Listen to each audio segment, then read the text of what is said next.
Okay, we're gonna start a new recording here. Not I mean a continued recording. I while I was resting up, I tried to think of that my my mother's new brother that I thought of, but I can't think of his name, so I'm gonna let it go for right now.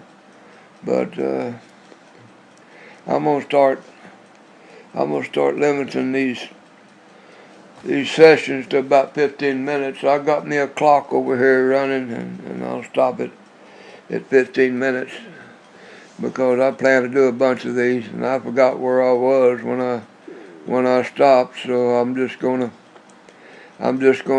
ad lib here for a while. I need to go back and read what all I have recorded, so I don't say the same thing over and over again. But I got so much to say. But anyway, I want to get back to try to get the earliest part of my life. I know trying to go back to the farm when I was young. I remember I remember one thing. When I was real little, I used to fish in White Rock Creek. I had a bridge. They come through. They come. I didn't know nothing about this. I only found out about it later in life. But White Rock Creek used to run like a snake through my dad's farm, and they come through there and straightened it out, and it left three pieces of that what used to be the creek dammed up, and they had water in them year round, and we called them lakes, you know. It was Horseshoe Lake and Shotgun Lake, and we never did name the third one because it was right next to the railroad track, which was right beside Sane Road, and there was no way to get to it. There was no bridge across there. It wasn't very big. It couldn't have been over, a fifth of an acre, So we never planted anything on it. We never grew anything on it. We never even went over there. I've been over there maybe in my whole life. After spending the first 18 or 20 years on that farm, I'd only been over there maybe 3 or 4 times, and all that length of time is just there's no point in going over. It was always just weed, a bunch of trees on it, and we couldn't get to it to plant anything, so we didn't use it much. But anyway, I was going to say that when I was a little bitty kid, I used to catch sun perch in White Rock Creek, and here about, I don't know, God, it might have been maybe a year ago, my youngest son took me out to see the farm after about 50 years of being away from it, and I couldn't believe what I saw. The farm had grown up in trees, and I thought, my God, how if it was like that when my dad got it, who in the world cut all them trees down and dug them stumps up? I got a lot to say about them stumps, you know.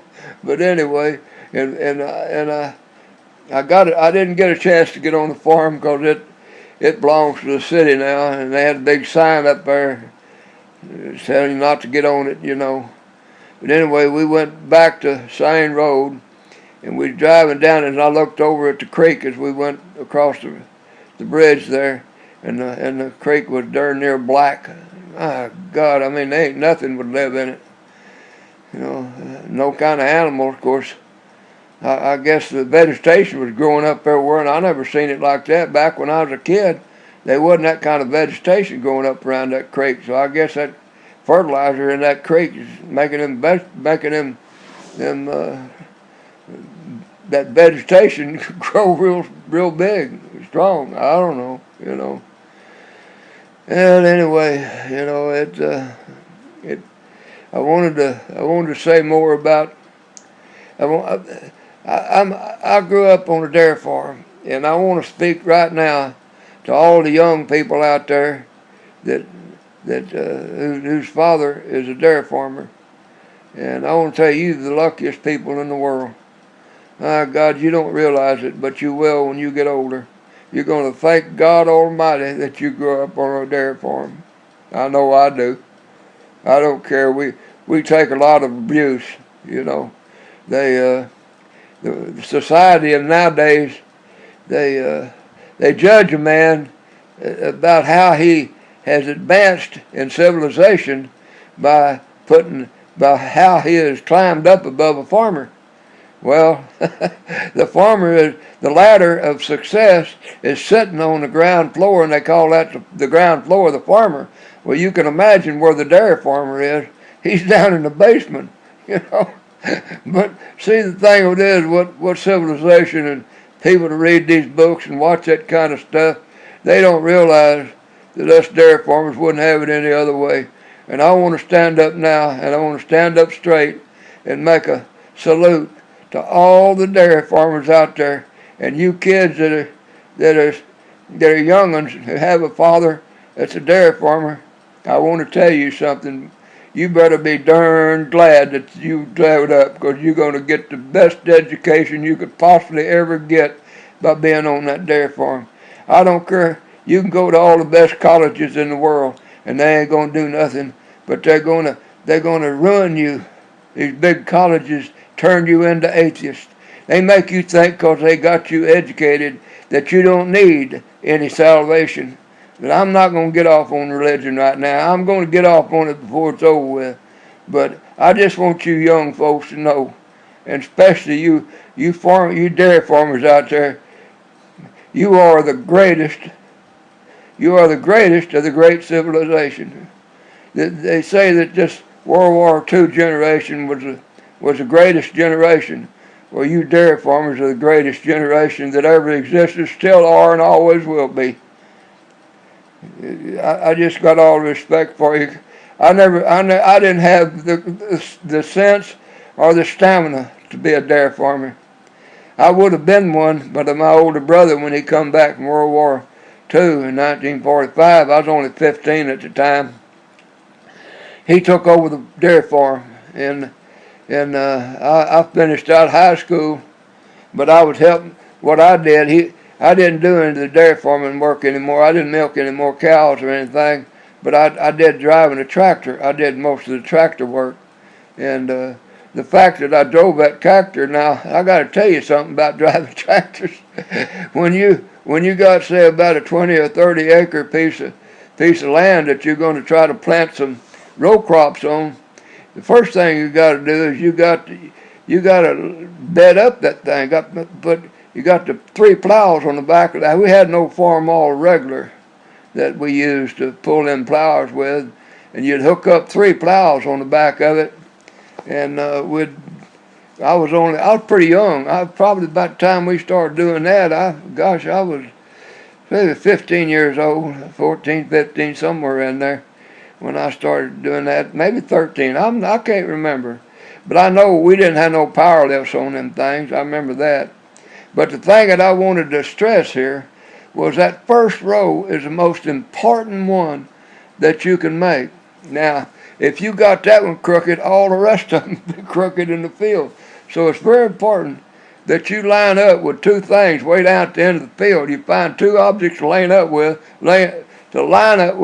and you don't take your eyes off of it. You don't care whether the plow's in the ground or not. The thing of it is, you got to have that row straight. If my old man come down there and he catch me with a crooked row, boy, he'd boot my ass around that field till it was sore enough to where I couldn't sit down on it. So I was darn careful that I laid that first row out straight. And then after that, you plow them up. Of course, I couldn't right now. Everybody tries to make fun of a farmer, you know. Ladder of success depends. If you set the ladder of success on the floor, you know, the first rung is, boy, you just got to make one above a farmer. Of course, the dairy farmer's down in the basement, you know. But us dairy farmers, we know better, you know. I went to work fixing computers. Right now, I'm talking to an iPad. And it's way beyond my ability. I have to get my son to help me with this thing, because it's way beyond my capabilities to understand all this thing. God, I fixed computers. The computer was so big you couldn't have put it in this house. man, there were tape drives and printers and disk drives, and CPU was big as a house here almost. And said, I ain't exactly an idiot. I worked for IBM 30 years. I fixed computers for years and years. Of course, they were the first generation computers. They had vacuum tubes and calls and and transistors and God knows what all, all kinds of stuff. But anyway, they ain't nothing like what you got today. Your little old personal computer is probably 1,000 times stronger and more powerful than the computers I worked on. They're bigger than this house. But at any rate, I'm back to farming again and setting up them rows. But I got something that I got to admit, this is embarrassing as the devil. But when I laid off them rows from my dad, I get my first one straight. Then when I would come back, I had 3 plows on the back of it. So I would let one of the plows lay down in the bed of the rows that I just laid out, which meant when I got through, if I made a pass all the way through, I made up 2 rows. And then I would turn around, turn the thing around. Of course, we didn't have power lifts on them things. They had levers. You had to squeeze the handle, pull the thing out of a rack, and you need to push the lever down to get the plow out of the ground. And I just barely was strong enough to get them plows out of the ground, so you can't turn around with the plows in the ground, so they had to come out. And I had to turn around and get on the drawboard. When you hook them plows up, you'd have to draw what we call the drawbar. You'd have to turn it around and put it up at the front. And I'd have to go stand on that drawbar and pull my complete weight on that plows to get them out of the ground so I could turn the thing around. And then what I'm getting to is I want to make you understand that every time I would go down and make 2 rows, and I'd get to the other end, I'd turn around, I'd make 2 rows coming back. Well, God, I'm so embarrassed. I was watching a show here on Netflix, and there was a farmer that they were showing, and he was laying off, and he was using the same kind of plows I was using, 3 on the back of his tractor.